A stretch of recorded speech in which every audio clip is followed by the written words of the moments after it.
E aí pessoal, tudo bem? Eu sou o Rafael Coelho e você está no canal Coelho PC Dicas. E o vídeo de hoje é a análise do WD Blue SN570, um SSD intermediário com foco no equilíbrio entre preço e desempenho. Então, vem comigo!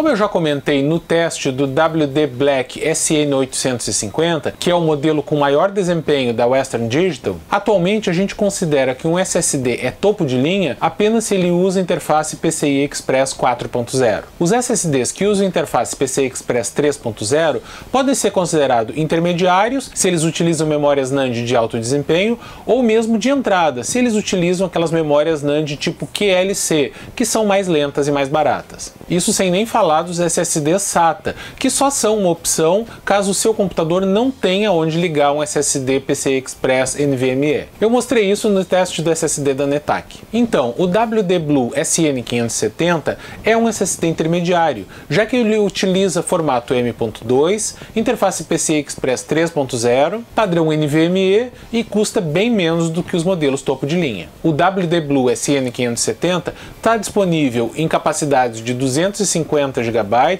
500 GB, 1 TB e 2 TB. A Western Digital me mandou um modelo de 1 TB para testar. Repassando as especificações dele, o formato é M.2 2280, interface PCI Express 3.0 x4, velocidade de leitura nominal de 3.500 MB por segundo e de escrita de 3.000 MB por segundo. O interessante é que esses valores eram típicos de modelos mais topo de linha até bem pouco tempo atrás. O tipo de memória é TLC, que é o mesmo utilizado nos modelos topo de linha. O TBW, que é a estimativa de durabilidade para escrita, é de 600 TB nesse modelo, o que é muito bom. A garantia é de 5 anos. Então, vamos dar uma olhada nesse SSD. Aqui você confere a caixa dele, com o tema em azul referenciando o nome do modelo, é claro. Lembrando que os SSDs WD Blue são os intermediários, enquanto os WD Black são topo de linha e os WD Green são de entrada. Aqui a gente confere o WD Blue SN570 de 1 TB. Podemos ver um chip de memória flash, uma etiqueta com os dados do modelo,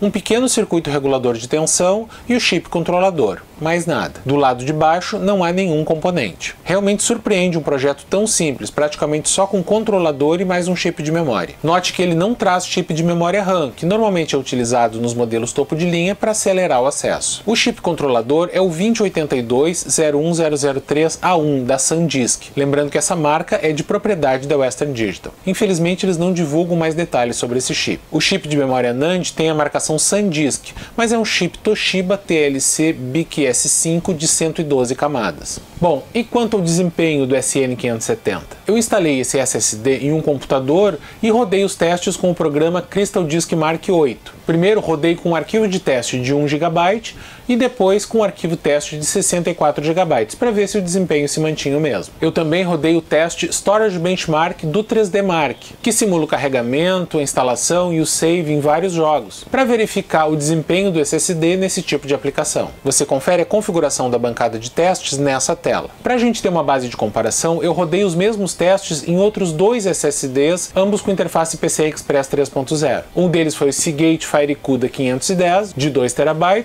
e o outro foi o Kingston A2000 de 1 TB. Os testes do Crystal Disk Mark 8 utilizam diferentes profundidades de fila e número de threads, porque assim eles simulam diferentes utilizações do SSD, seja uma utilização por um programa apenas, ou seja uma utilização por mais de um programa ao mesmo tempo. Então, primeiramente, os testes com 1 GB de dados. Na leitura sequencial, com profundidade de fila igual a 8 e uma thread, o WD Blue SN570 foi o mais rápido de todos, superando a velocidade nominal. Já na escrita sequencial com a mesma configuração, ele também foi o mais rápido e superou a velocidade nominal. Na leitura sequencial com profundidade de fila 32 e uma thread, o WD Blue ficou empatado com o modelo da Seagate, sendo bem mais rápido que o da Kingston. Na escrita sequencial com essa mesma configuração, a situação foi similar. Na leitura aleatória com blocos de 4 KB, profundidade de fila de 32 e 16 threads, o WD Blue foi 6% mais lento que o FireCuda. Na escrita aleatória com essa mesma configuração, ele obteve um excelente resultado. Na leitura aleatória com blocos de 4 KB, fila 1 e uma thread,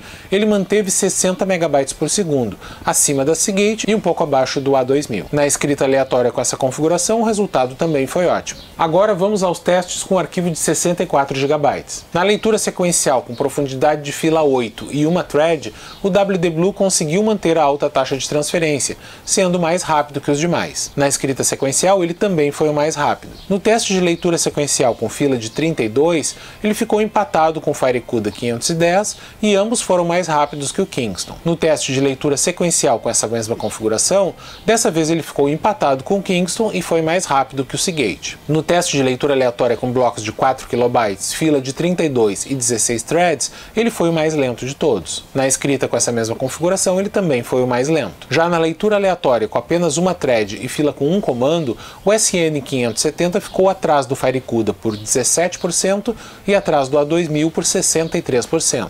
E no teste de escrita com essa configuração, por outro lado, ele obteve o melhor desempenho, em empate com o A2000. Agora a gente pode ver o resultado do teste Storage Benchmark do 3D Mark, que é dado em termos de uma pontuação. Nesse teste, o WD Blue ficou bem próximo do A2000, sendo mais rápido que o FireCuda 510. Eu também fiz um teste gravando uma quantidade enorme de dados, para verificar a velocidade sustentada de gravação e também a temperatura, já que essa é a situação que mais estressa um SSD. Eu copiei alguns arquivos grandes de vídeo, totalizando uns 512 GB de um SSD de alto desempenho para o WD Blue. A primeira coisa que ficou claro é que o cache SLC do WD Blue é bastante pequeno, com apenas cerca de 12 GB de espaço. Por outro lado, a boa notícia é que a velocidade sustentada após a utilização desse cache é bem razoável, mantendo até o final cerca de 600 MB por segundo, o que é um bom valor para um SSD intermediário. Só por curiosidade, nos SSDs de entrada que utilizam memórias QLC,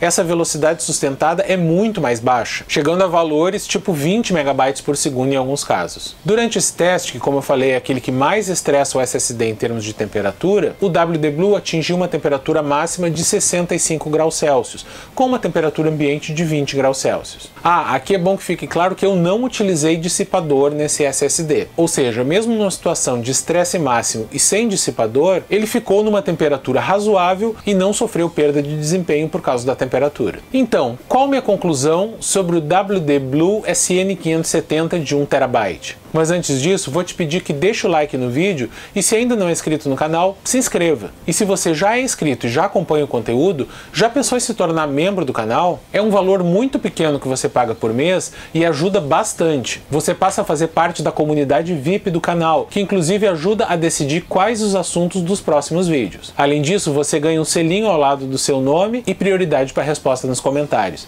Então, dá uma olhadinha ali, por favor.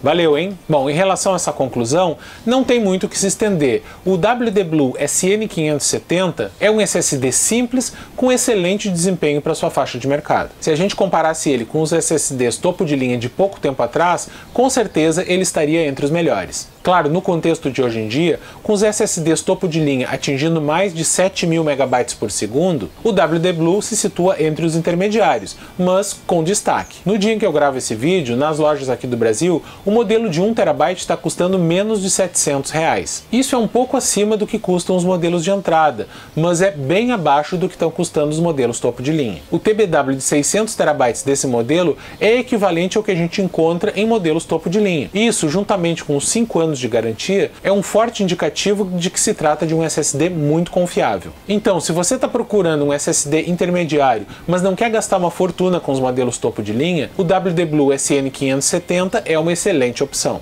E por unir um bom desempenho sem ter problemas de aquecimento, ele também é uma ótima opção para instalar em notebooks. Então é isso, pessoal. Obrigado por assistir até o final. Não se esqueça de deixar o like e deixar seu comentário aí dizendo o que você achou desse SSD. Valeu!